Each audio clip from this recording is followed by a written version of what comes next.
Había algo en el aire aquella noche que no era solo el perfume caro de las flores importadas, ni el brillo ensordecedor de los candelabros de cristal. Era una tensión, fina como el filo de una navaja, que cortaba silenciosamente el ambiente mientras los meseros se deslizaban entre las mesas con la precisión de bailarines bien entrenados. Y en el centro de aquel inmenso salón, silencioso como una catedral privada, dos mujeres se miraban fijamente. Una de ellas llevaba un vestido verde esmeralda, que atrapaba la luz desde todos los ángulos, como si el propio salón hubiera sido construido para enmarcarla. La otra llevaba un delantal sencillo, sobre una camisa blanca común, con la tela ya marcada por el cansancio de una noche larga. No había lágrimas en el rostro de esta segunda mujer. No había desesperación. Había algo mucho más perturbador que eso.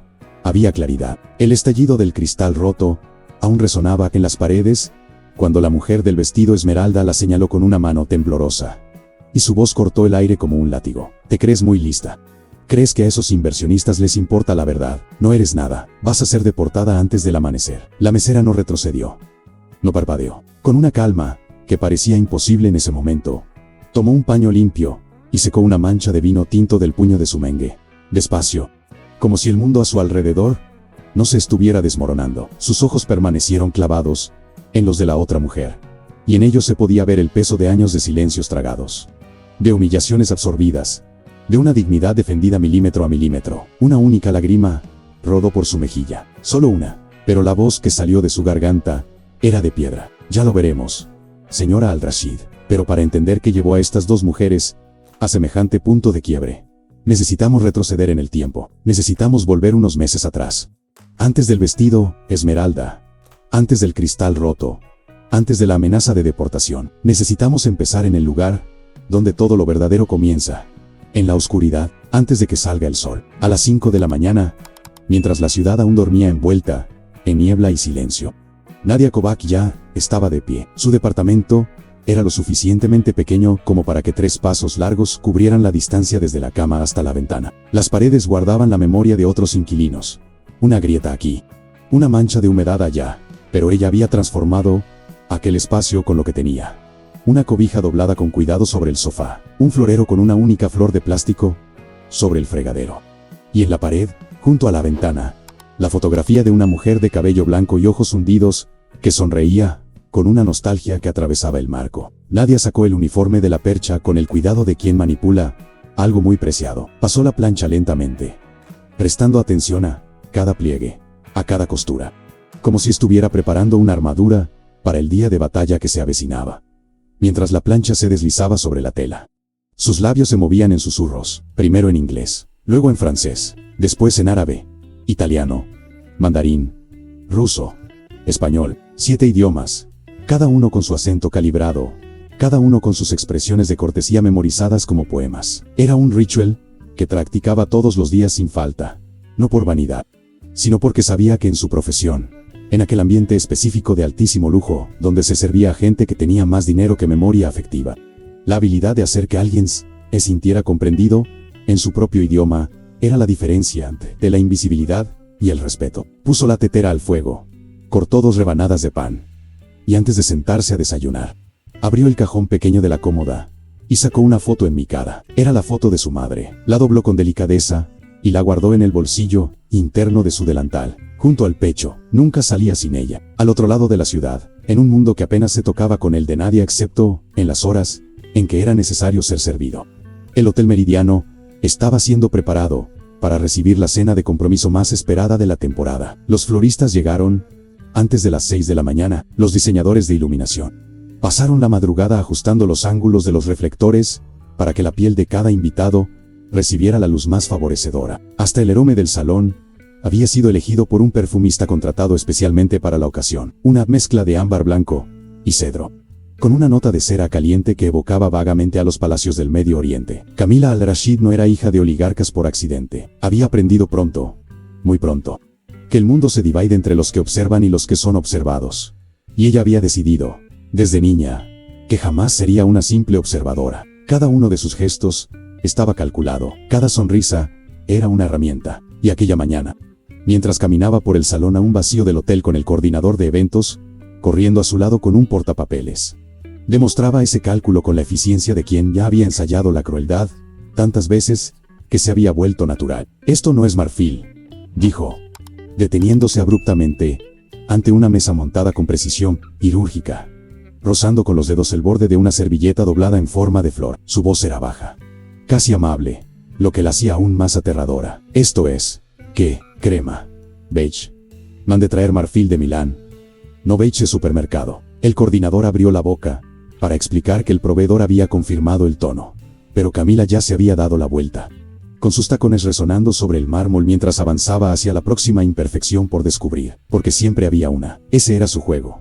Encontrar fallas donde no existían, da que todos a su alrededor permanecieran en un estado de incomodidad permanente, permanentemente ansiosos por complacerla, permanentemente dependientes de su aprobación. En un momento dado, mientras aprobaba la lista de invitados con Arturo, su prometido de un hombre de hombros anchos y sonrisa fácil, parecía genuinamente enamorado de ella, o genuinamente incapaz de verla con claridad. Era difícil distinguirlo.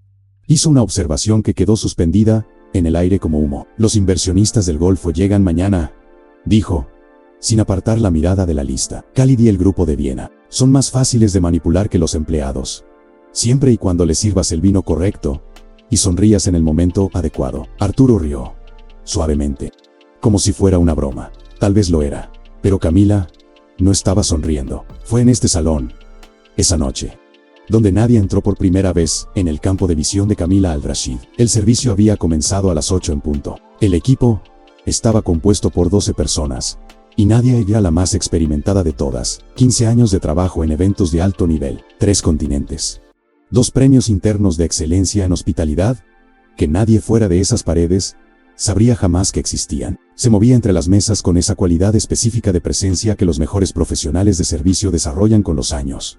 Lo suficientemente visible para anticipar una necesidad, lo suficientemente invisible para no interrumpir nunca una conversación. La mesa principal reunía a Arturo, a Camila y a 4 inversionistas, 2 del Medio Oriente y 2 de Europa Central. Las conversaciones alternaban entre inglés y francés, con ocasionales inmersiones en el árabe cuando los 2 caballeros del Golfo intercambiaban comentarios entre sí.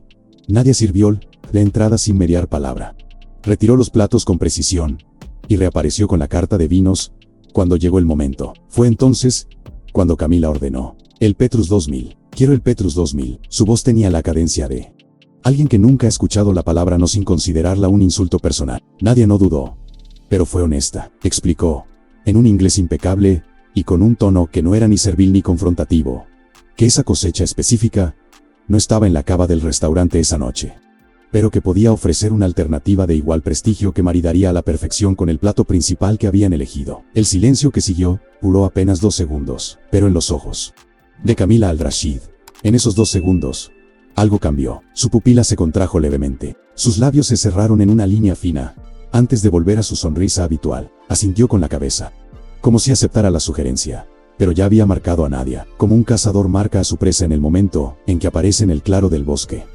Sin prisa, sin urgencia, sabiendo que llegará el momento adecuado. Camila había decidido, en ese segundo de rechazo educado, que aquella mujer de delantal sencillo y ojos serenos había cometido el error imperdonable de tratarla como a una igual. Y ese error, en la visión de Camila Al-Rashid, tenía un precio. Nadie aún no lo sabía. Volvió a la cocina, seleccionó el vino alternativo con cuidado y regresó a la mesa con el mismo paso tranquilo de siempre. Mientras servía, uno de los inversionistas del Golfo le dijo algo en árabe a su colega de un comentario sobre el aroma del vino, y Nadia, sin pensar, respondió en árabe fluido, solo para confirmar la cosecha. Los 2 hombres se miraron con una sorpresa genuina y luego sonrieron, inclinando levemente la cabeza en señal de aprobación. Arturo también sonrió. Camila no. Estaba observando a Nadia con esa atención tranquila y depredadora, con la copa de vino en la mano. Y en sus ojos ya no había solo una marca, había una decisión. Ahora necesito que te quedes conmigo, porque lo que sucede a continuación va a poner a prueba tu fe en la justicia. Es difícil creer que alguien pueda planear la destrucción de una vida con tanta frialdad y tanta arrogancia, ¿verdad? Si tú también sientes que te hierve la sangre en el pecho por esta injusticia, deja tu like ahora mismo para demostrar que estás del lado de Nadia, porque la noche apenas comenzaba y Camila Al-Rashid tenía el resto de la velada para construir una trampa. La cena había avanzado hacia su segunda hora cuando Camila Al-Rashid decidió que era momento de divertirse. Había una cualidad específica en el silencio que precedió a lo que ocurrió a continuación, ese tipo de silencio que no es ausencia de sonido, sino acumulación de intenciones. Los inversionistas hablaban entre sí, sobre números y proyectos. Arturo escuchaba con la atención cuidadosa de quien sabe que necesita parecer inteligente. Y Camila observaba todo con aquella sonrisa fija que usaba como una máscara bien calibrada. Pero sus ojos estaban en otro lugar. Seguían a Nadia por todo el salón. Cuando Nadia se acercó a la mesa principal por tercera vez esa noche, cargando una bandeja con la elegancia silenciosa, que era su sello personal, Camila levantó la mano, con un gesto suave, casi amable, como si estuviera llamando a una amiga. Espera, tengo un pedido especial para ti. Su sonrisa había cambiado de tono. Era más amplia ahora. Pero había algo debajo de ella, un brillo afilado en los ojos que Nadia sintió, antes de poder nombrarlo. Se detuvo, inclinó levemente la cabeza, en señal de atención, y esperó. Lo que salió de la boca de Camila a continuación, no fue un pedido de comida, fue una actuación. Comenzó a hablar en árabe. Pero no el árabe formal y cuidadoso, que se aprende en las clases o en los libros. Era un árabe cargado de jergas densas del Levante, expresiones de dialecto riyal que mezclan lo cotidiano con lo irónico. Referencias de mercado popular de barrios específicos de Beirut mezcladas con diminutivos afectados, que sonaban como una burla, cuando se aplicaban a un menú de restaurante francés de alto nivel. Era el tipo de árabe que una persona habla cuando quiere que otra parezca estúpida por no entender, cuando la intención no es comunicar, sino humillar. Mientras hablaba, Camila mantuvo los ojos en los inversionistas del Golfo a su lado, y en la comisura de sus labios nació una sonrisa diferente, cómplice, destinada únicamente a ellos. Inclinó su cuerpo levemente hacia ellos, y murmuró en inglés, lo suficientemente bajo como para que pareciera confidencial, pero lo suficientemente alto como para que nadie pudiera escuchar con claridad. Veamos si la pequeña inmigrante logra entender siquiera un idioma civilizado. Uno de los inversionistas desvió la mirada, el otro forzó una sonrisa educada, sin calidez. El tipo de sonrisa que usa la gente cuando está atrapada en una situación que los avergüenza, pero de la que no saben cómo salir. Arturo miró la copa de vino en su mano como si ésta guardara alguna respuesta. Nadie dijo nada, y Nadia se quedó allí de pie, con la bandeja aún en las manos, y dejó que el silencio se instalara por un segundo. Sus ojos se abrieron levemente, bajó la mirada. Cuando habló, su voz había cambiado. El inglés impecable de antes había desaparecido, reemplazado por algo fragmentado, titubeante. Como si las palabras necesitaran ser pescadas una por una desde un lugar profundo e incierto. Yo, lo siento mucho, señora, no entiendo. Camila soltó un suspiro largo, teatral, con la paciencia exagerada de quien se empeña en demostrar cuánto está siendo incomodada. Apoyó el codo en la mesa, se cubrió el rostro con la mano abierta por un momento, y luego miró a su alrededor como si buscara testigos para el absurdo que estaba viviendo. Las mesas cercanas, sin querer, se giraron para observar. Esto es ridículo. Su voz había subido de volumen. No era un grito, pero estaba proyectada, calculada para llenar el salón sin parecer histérica. Hago un pedido sencillo, un pedido absolutamente sencillo. Y ella me mira como si le hubiera pedido que volara a la luna. Hizo una pausa para dejar que el absurdo aterrizara. Es una vergüenza. Necesitan contratar a personas que de verdad puedan hablar el idioma de este país. Es lo mínimo. El gerente del restaurante llegó en menos de un minuto. Era un hombre de mediana edad, con el tipo de postura que se desarrolla en años de servicio a personas ricas, siempre levemente inclinado hacia adelante, siempre con la sonrisa lista, siempre con el instinto de resolver antes de entender. Escuchó a Camila con total atención, asintiendo con la cabeza, y luego se volvió hacia Nadia con una expresión que ella conocía bien. No era enojo, era peor, era la expresión de quien necesita sacrificar a alguien para salvar la noche. Nadia, dijo en voz baja, con un tono que mezclaba vergüenza con una orden, por favor. Y Nadia entendió lo que se le estaba pidiendo, sin que se dijera en voz alta. Lo entendió porque ya había entendido versiones de ese mismo pedido antes, en otros restaurantes, en otros países, en otros momentos, en los que ser la persona más vulnerable en la sala significaba ser la primera en ser desechada, cuando la comodidad de alguien más poderoso estaba en juego. Bajó la cabeza. Sus hombros, siempre tan rectos, siempre tan controlados, comenzaron a temblar levemente. Y ese temblor era real, no era una actuación. Era el cuerpo cediendo bajo el peso de algo que la mente aún intentaba sostener. Habló con una voz pequeñísima, casi inaudible, dirigida al espacio entre ella y el suelo. Siento mucho mi incompetencia, señora. Soy solo una mesera. El salón se había quedado en silencio. No el silencio elegante de antes. Era un silencio diferente, incómodo, del tipo que las personas sienten pero no saben cómo romper. Uno de los inversionistas del Medio Oriente tenía los labios apretados, en una línea tensa. Miró a Camila con una expresión que ya no era la sonrisa pulida de antes. Había algo en sus ojos que se parecía a una evaluación, a una reevaluación. Como si estuviera recalculando algo que había asumido sobre aquella mujer. Pero nadie habló, nadie se levantó, nadie dijo que aquello era demasiado cruel, demasiado injusto, demasiado bajo, para que un ser humano se lo hiciera a otro. El gerente le dio un leve asentimiento a Nadia indicándole la cocina. Y ella se fue, con la bandeja aún en las manos, con la cabeza aún baja, con aquella lágrima que aún no había caído, atrapada, en algún lugar detrás de sus ojos. Camila tomó su copa de vino y bebió con satisfacción, como quien acaba de resolver un problema menor. Afuera del salón, en el pasillo estrecho que llevaba a la cocina, lejos de los candelabros y del perfume de ámbar caro, Nadia apoyó la espalda en la pared fría y se quedó inmóvil por exactamente 6 segundos. No más. Los contó, porque había aprendido, a lo largo de los años, que permitirse detenerse por menos tiempo no era suficiente para volver entera. Y detenerse por más tiempo era demasiado arriesgado para alguien que aún necesitaba terminar su turno. Respiró hondo una vez, metió la mano en el bolsillo del delantal y sintió el borde de la foto enmicada de su madre bajo sus dedos. Y entonces entró en la cocina. Nadie allí adentro dijo nada directamente, pero los demás, miembros del equipo, la miraron de una manera específica. Esa mirada de reojo que combina lástima con el alivio secreto de que no te haya tocado a ti. Uno de ellos, una joven que había empezado hacía 3 semanas, murmuró un «¿estás bien?», tan bajo que parecía Cass, y una pregunta, para sí misma. Nadia respondió con un asentimiento corto, y fue a buscar la siguiente bandeja, porque eso era lo que hacía. Eso era lo que había aprendido a hacer en 15 años de trabajo en lugares que dependían de su talento, pero que nunca pretendían recompensarlo de verdad. Ella continuaba, ella volvía, ella no le daba al humillador la satisfacción de verla quebrarse, pero mientras organizaba los platos en silencio, algo había cambiado en ella. No en su postura, no en su eficiencia, no en su expresión. Era interno, era silencioso, era el tipo de cambio que ocurre. Una persona se da cuenta de que ha llegado al límite, no de lo que puede soportar, sino de lo que está dispuesta a soportar. Son cosas diferentes. Soportar es sobrevivir. No estar dispuesta a soportar más es otra cosa. Es una decisión. Y en aquella cocina, iluminada por luces de neón, con el ruido de las ollas y el olor a mantequilla dorada en el aire, Nadia Kovac tomó una decisión. Aún no era el momento, pero el momento llegaría. Es difícil creer que alguien pueda planear la destrucción de otra persona con tanto placer, con tanta frialdad. Frente a testigos que se quedaron sentados en silencio mientras eso ocurría.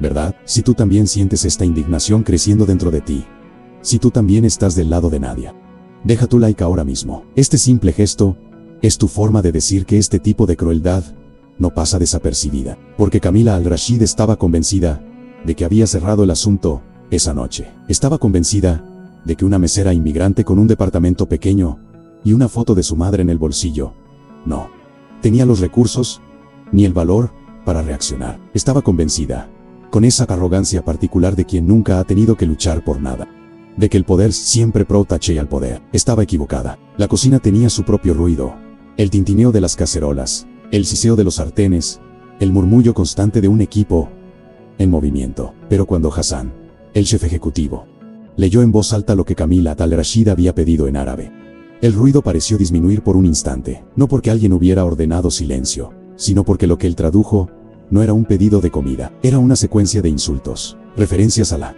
suciedad del restaurante, comentarios sobre la higiene de la cocina, y al final, una descripción de Nadia, vulgar, deliberada, construida con el tipo de vocabulario que solo se usa cuando se quiere herir, sin dejar una marca visible. Porque la víctima primero tendría que explicar lo que se había dicho para poder denunciarlo. Hassan era un hombre que había atravesado sus propios desiertos, nacido en el Cairo, formado en París, con manos que cargaban cicatrices de años de trabajo en fogones profesionales. Había visto muchas cosas en el mundo de la alta gastronomía, pero cuando terminó de traducir, se quedó en silencio por un momento, mirando a Nadia con una expresión que mezclaba rabia contenida con algo que se parecía mucho a la vergüenza ajena. Nadia escuchó todo sin mover un solo músculo del rostro. Primero llegó el impacto, ese instante breve en que el cerebro rechaza la información porque es demasiado grande para ser verdad. Luego vino otra cosa. Ya no era el dolor ardiente de antes, ese que oprime el pecho y amenaza los ojos. Era algo diferente, era frío, era claro, era el tipo de sentimiento que no pide de permiso ni avisa cuando llega.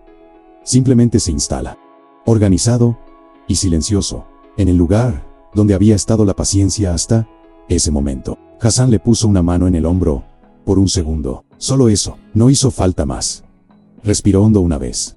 2 veces, miró sus propias manos apoyadas sobre la barra de acero, inoxidable, y esperó a que dejaran de temblar. Cuando se detuvieron, se enderezó. Se acomodó el delantal, y tomó el plato que había sido preparado, el plato sencillo, correcto, que correspondía exactamente a lo que se había pedido, por debajo de todo el veneno envuelto en aquellas palabras, y volvió al salón. La mesa principal estaba animada. Cuando se acercó, Camila había empezado a contar una historia con gestos amplios, y los 2 inversionistas europeos sonreían con la cortesía vaga de quien no está completamente a gusto, pero no quiere ser el primero en demostrarlo. Arturo tenía su copa de vino en la mano, y miraba a su novia con esa expresión. Nadie había aprendido a reconocer, en los hombres que aman a mujeres difíciles, una mezcla de admiración con incomodidad, que nunca te encuentra el valor suficiente para transformarse en acción. Nadia colocó el plato frente a Camila, con la precisión silenciosa de siempre.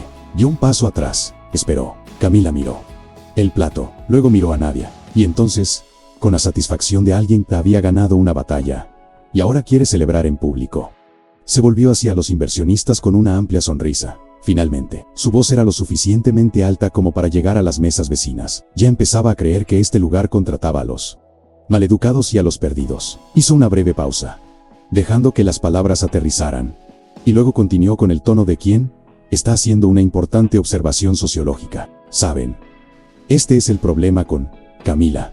La voz de Arturo fue baja, pero firme. Puso la mano sobre el brazo de ella, con una presión suave que era al mismo tiempo una petición y una advertencia. Ya basta. Ella se volvió hacia él con una expresión que duró solo un segundo o sorpresa genuina, como si no esperara resistencia de donde menos la buscaba.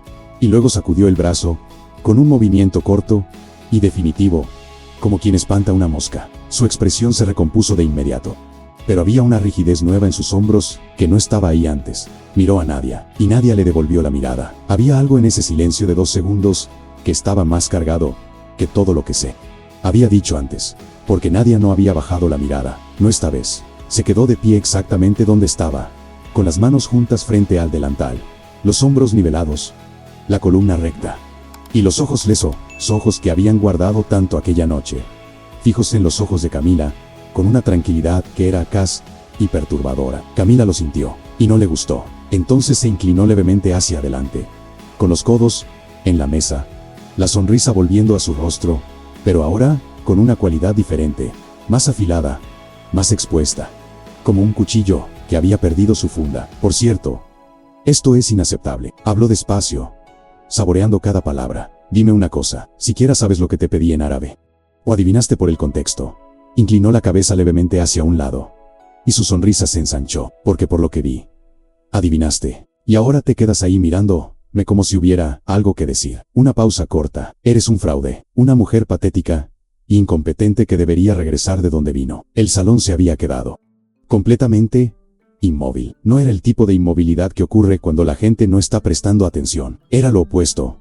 Era la inmovilidad de quien está prestando demasiada atención y no sabe qué hacer con lo que está viendo. Las conversaciones en las mesas cercanas habían muerto una por una, reemplazadas por ese silencio colectivo y tenso de quien asiste a algo que no debería estar sucediendo en público. Uno de los inversionistas del Golfo había dejado los cubiertos sobre su plato. Sus ojos estaban puestos en Nadia, no con lástima, con atención. Y fue entonces cuando Nadia Kovac abrió la boca, no en un inglés fragmentado, no en un susurro titubeante. Habló en árabe, en el mismo dialecto del Levante que Camila había usado como arma, con la misma cadencia, con la misma fluidez, con cada jerga y en el lugar exacto en el que había sido colocada antes. Repitió el pedido original de Camila palabra por palabra, con una precisión que era en sí misma una respuesta, porque hacía imposible fingir que había habido un malentendido.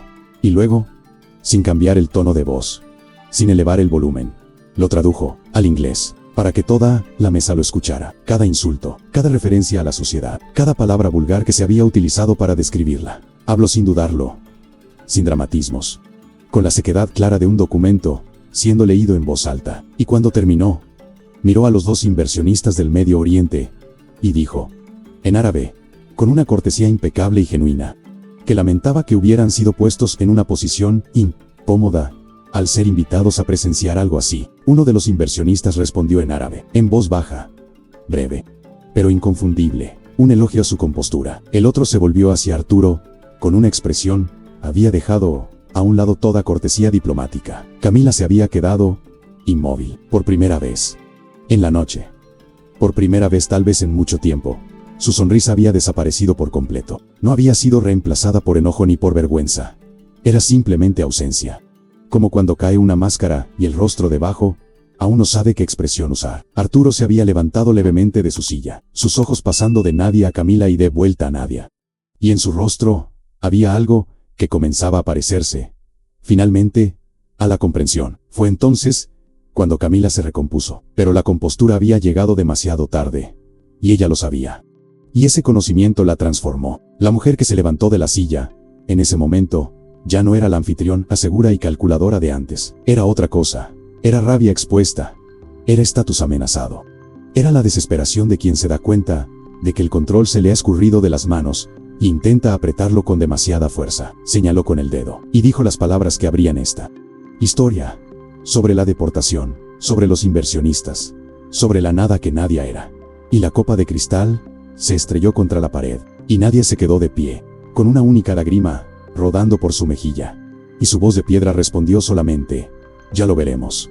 Señora Al-Rashid, porque ella ya sabía lo que Camila aún no sabía. Sabía que uno de los inversionistas del Golfo, el que había respondido, en árabe elogiando su compostura, era el mismo hombre que había financiado 3 de los principales proyectos de la familia Al-Rashid en los últimos 2 años. Sabía que él había enviado un mensaje discreto desde su celular durante toda esa escena. Sabía que reputaciones construidas durante décadas pueden comenzar a desmoronarse en minutos. Y que a veces todo lo que se necesita para que eso ocurra es un testigo con principios y un teléfono en la mano. Y sabía, por encima de todo, que nunca había sido solo una mesera. Ahora te pregunto, en el lugar de Nadia, ¿tú habrías perdonado, después de todo esto, de la humillación pública, de las palabras que no se borran, del silencio de todos los que estaban en la sala, y podrían haber hablado, y no lo hicieron? ¿Le habrías tendido la mano a Camila Al-Rashid?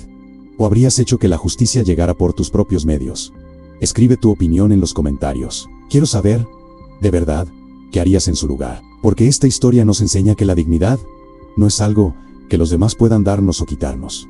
Es lo que queda cuando todo lo que intentaron usar en tu contra se vuelve hacia quien lo lanzó. Si te gustan las historias que tocan el corazón, que provocan, que hacen pensar, suscríbete al canal y activa la campanita para formar parte de nuestra familia. La próxima historia ya te está esperando. El silencio que se instaló en aquel salón después del cristal roto era diferente a todos los silencios anteriores de aquella noche. Los otros habían sido silencios de incomodidad, el tipo que la gente soporta mientras espera que alguien más valiente sea el primero en hablar. Este era un tipo completamente distinto. Era el silencio que ocurre, una sala entera se da cuenta, al mismo tiempo, de que el suelo bajo sus pies es diferente al que parecía ser un momento antes, de que algo ha cambiado de forma irreversible, y que nadie tiene todavía las palabras para nombrar lo que se avecina. Camila Al-Rashid seguía de pie, con el dedo apuntando, la respiración aún agitada por la fuerza de lo que había dicho. El vestido esmeralda capturaba la luz de los candelabros con la misma intensidad de antes, pero había algo en la composición de la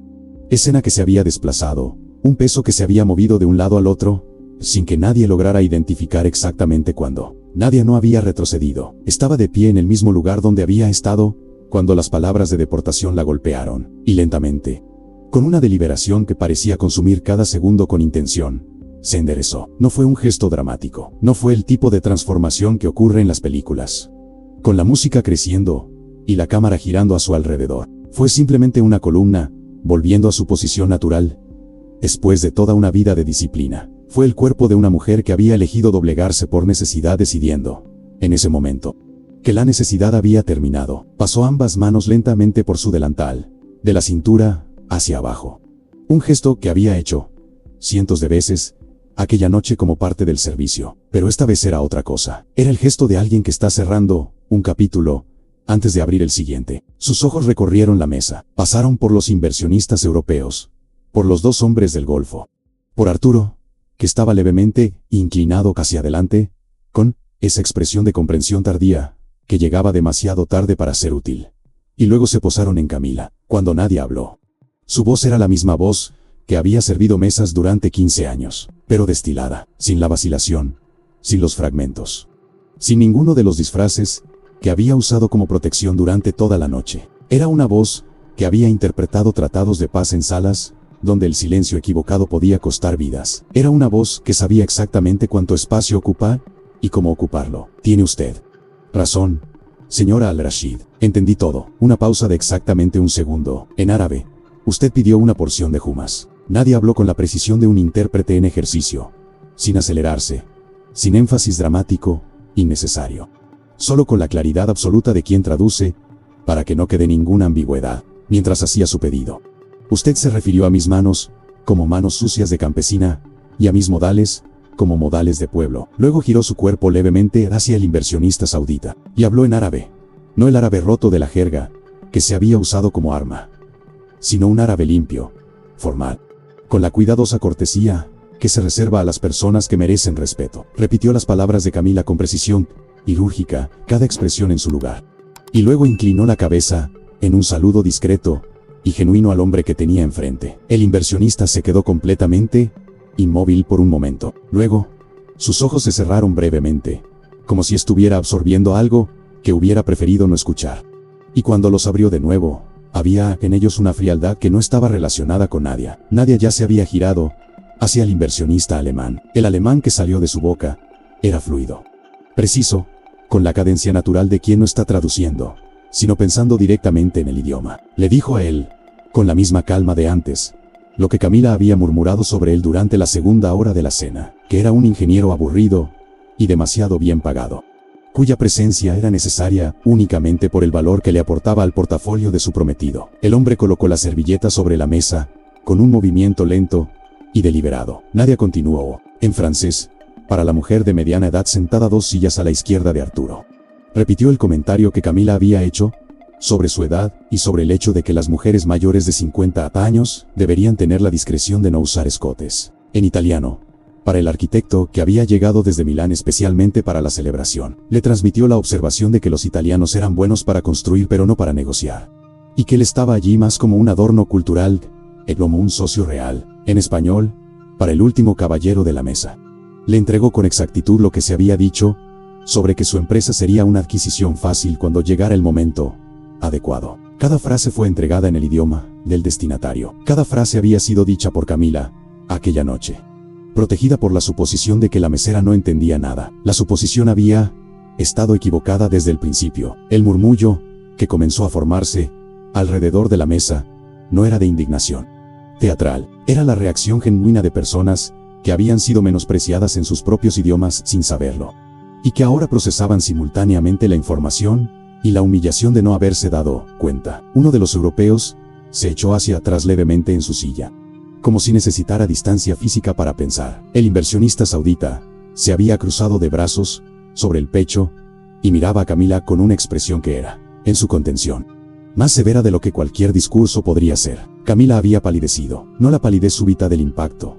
Era algo más lento, más profundo, el color abandonando su rostro por capas, como tinta disolviéndose en agua. Abrió la boca una vez y la cerró. Sus manos, que habían gesticulado con tanta confianza durante toda la noche, ahora estaban quietas sobre la mesa, con los dedos levemente separados, sin saber a dónde ir. Arturo estaba de pie. No había sido una decisión consciente. Al parecer, simplemente se había levantado en algún momento durante las traducciones, como si el cuerpo hubiera respondido antes de que la mente llegara a una conclusión. Miraba a Nadia con una expresión que era, en sus múltiples capas, una de las cosas más honestas que había exhibido en toda la noche. Había horror, había vergüenza, no de Nadia, sino de sí mismo, de su propia pasividad, de todos los momentos en los que había puesto su mano sobre el brazo de Camila con demasiada suavidad y había cedido demasiado pronto. También había el comienzo de algo que se parecía a la comprensión tardía de quien empieza a ver a una persona con claridad desde el ángulo equivocado. Nadia lo miró por un momento. Había en esa mirada algo que no era juicio y compasión, era simplemente reconocimiento, el reconocimiento de un ser humano, viendo a otro con honestidad. Y entonces habló. Mi nombre es Nadia El-Sayed, dijo su nombre con la naturalidad de quien lo pronuncia en su idioma verdadero. Después de una larga noche usando otro, no había un orgullo excesivo en su tono, No había necesidad de que el nombre causara un efecto.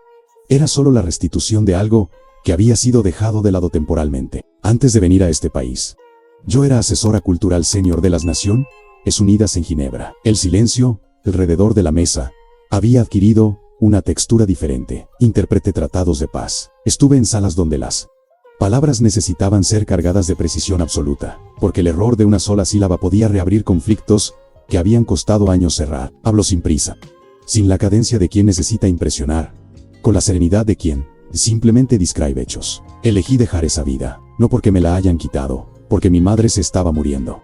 Y yo quería estar cerca de ella. Este trabajo me puso a 10 minutos del hospital donde ella está internada. Una pausa. Se está recuperando. Deberían darle el alta la semana que viene. Había una ligereza genuina en esta última frase.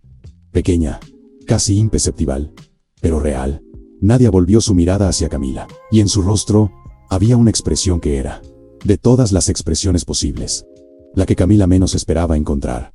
No había enojo, no había triunfo, no había el tipo de satisfacción que se exhibe o se gana una batalla. Había algo mucho más difícil de soportar que cualquiera de esas cosas. Había lástima, la de tipo genuino, el tipo que no minimiza a la otra persona para sentirse más grande, sino que reconoce, con una tristeza tranquila, que existe algo fundamentalmente empobrecido en una vida construida sobre la necesidad de hacer que otros se sientan inferiores. Usted no humilló a una mesera esta noche, señora Al-Rashid. Su voz seguía siendo tranquila, seguía siendo clara. Usted le mostró a su prometido y a sus socios exactamente quién es usted. No había nada más que añadir. La frase había llegado a su fin, y Nadia El-Sayed no necesitaba nada más allá de eso. Dio un paso atrás, con la misma postura tranquila de quien va a buscar la siguiente bandeja.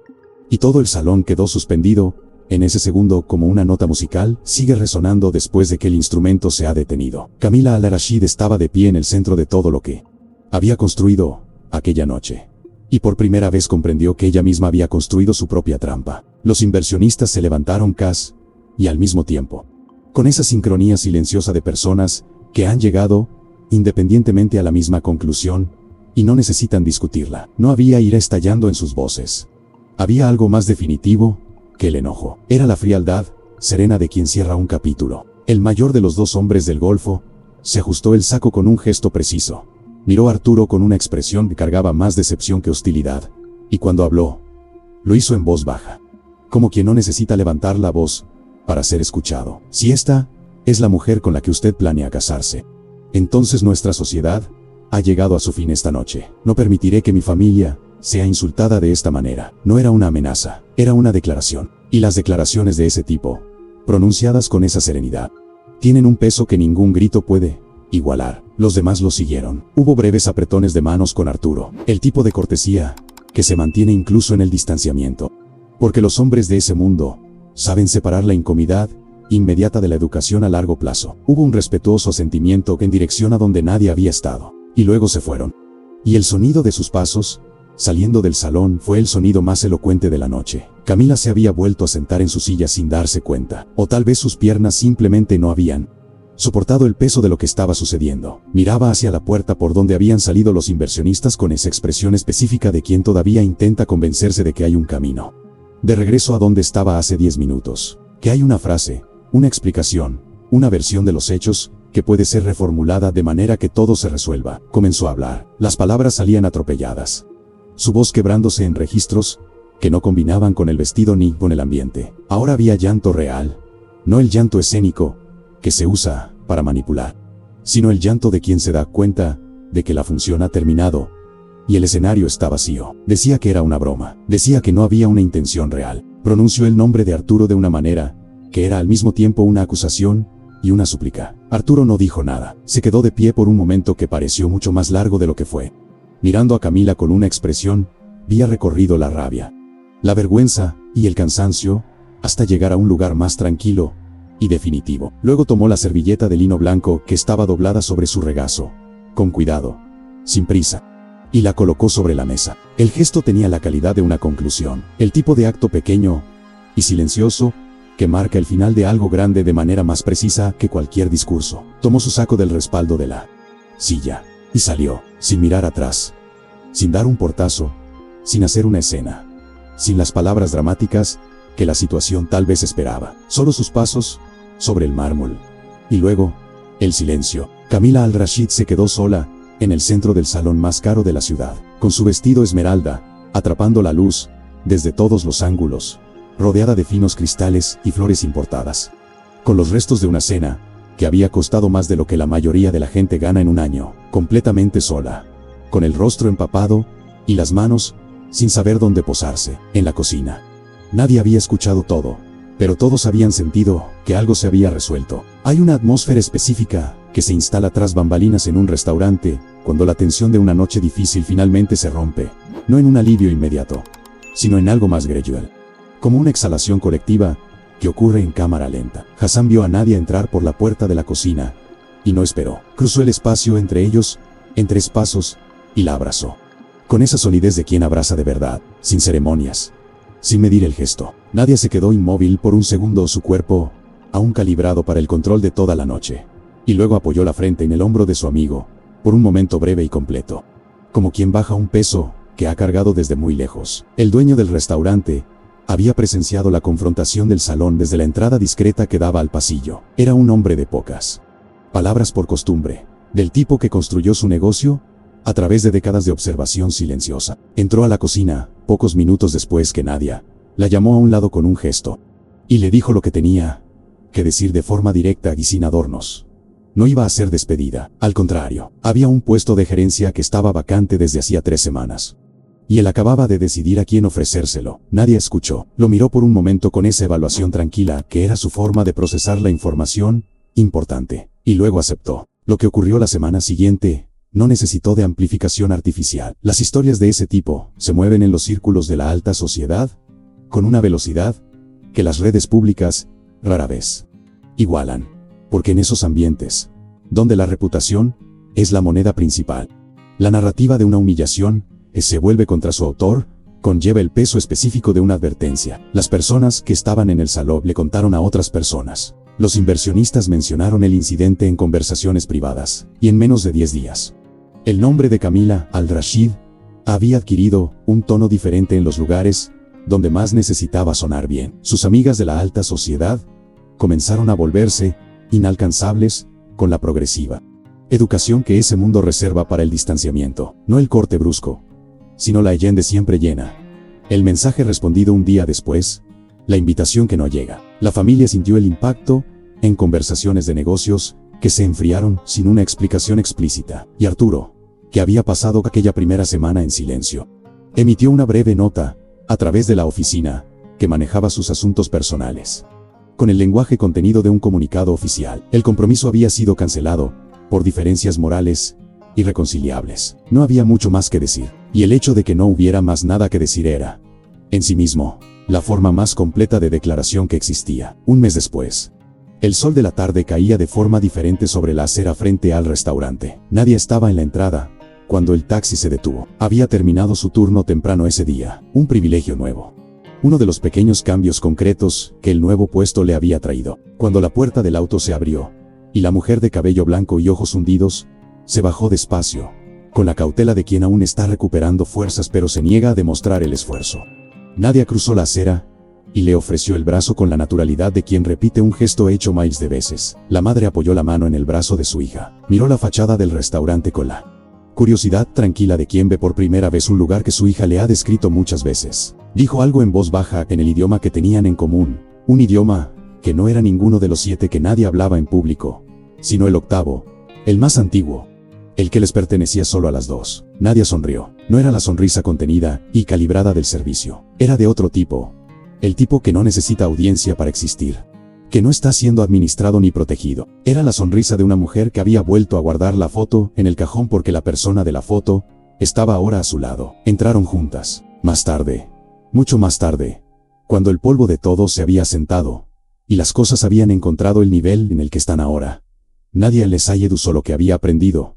No solo en aquella noche, sino en cada noche anterior, en cada idioma aprendido, en voz baja a las 5 de la mañana, en cada humillación absorbida y convertida en claridad para construir algo más allá de sí misma. Una organización pequeña al principio, creciendo con la lentitud de las cosas que perduran, dedicada a encontrar a las Nadias que existen en cada ciudad, en cada restaurante, En cada cocina, y sala de espera, y turno nocturno, las personas con educación avanzada, con carreras dejadas atrás por las circunstancias de la vida, atrapadas en trabajos que no ven lo que realmente son, y ayudarlas a encontrar el camino de regreso a lo que saben hacer. Camila Al-Rashid pasó el año siguiente respondiendo a una secuencia de auditorías financieras que llegaron con la incomodidad puntual de las consecuencias que habían sido aplazadas por demasiado tiempo. Ahora te pregunto, en el lugar de Nadia, después de todo esto, ¿habrías encontrado espacio para el perdón, después de la humillación pública, de las palabras que no se borran, del silencio de cada persona en aquel salón que podría haber hablado y eligió no hacerlo? ¿Habrías tendido la mano, o habrías dejado que la justicia llegara como lo hizo, por sus propios caminos, sin intervenir? Escribe en los comentarios. Quiero saber, de verdad, ¿qué harías en su lugar? Porque esta historia nos enseña que el mayor poder que existe no está en el dinero que acumulas ni en el estatus que exhibes, está en la verdad que cargas, en la dignidad que te niegas a negociar, y en el silencio que rompes en el momento exacto en que necesitas ser roto. Si te gustan las historias que tocan el corazón, que provocan, que hacen pensar, suscríbete al canal y activa la campanita para formar parte de nuestra familia. La próxima historia ya te está esperando.